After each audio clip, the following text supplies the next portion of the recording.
मैले बार बार आफैसँग यो प्रश्न गर्छु कि आखिरमा बाहिर निस्केर काम गर्ने जो कोहीलाई मात्र किन इन्डिपेन्डेन्ट बनिन्छ, किन उसलाई मात्र स्ट्रङ मानिन्छ। आफ्नो अनि पूरा परिवारको पर्सनल लाइफलाई सम्हाल्ने हेरविचार गर्ने चाहिँ स्ट्रङ भएन र हामीले पनि त दिन रात घरमा खटेर गर्ने काम, त्यसको चाहिँ किन कुनै मूल्याङ्कन छैन त। यदि छ भने आज पनि किन गृहिणीलाई स्वतन्त्र अनि आत्मनिर्भर मानिँदैन त। बुढाको पैसा उडाएपछि उसलाई त मस्ती छ नि, अक्सर हामीले सुन्नुपर्ने कुरा के। हुन त यो घरको हरेक कुना, हरेक चिज, हरेक वस्तुमा उहाँले कमाएको पैसा परेको छ, तर म यसलाई उहाँको मात्र एफर्ट मान्दिनँ, किनकि यसमा मेरो पनि त उत्तिकै योगदान छ। मैले घरमा रहेर बाँकी सबै कुराको ख्याल राखेकी छु, त्यसैले त उहाँले स्वतन्त्र भएर बाहिर निस्केर काम गर्न सक्नु भएको छ।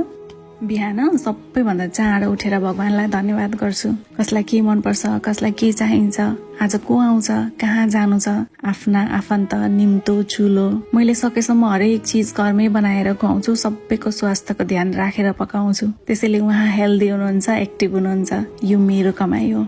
घर सफा राख्छु, आफू पनि खुसी हुने प्रयास गर्छु। भनिन्छ गृहिणी खुसी भएको घरमा माता दुर्गाको बास हुन्छ रे, भगवानको कृपा सधैँ रहन्छ रे। सोच्नु न, घर अस्तव्यस्त देखेर मन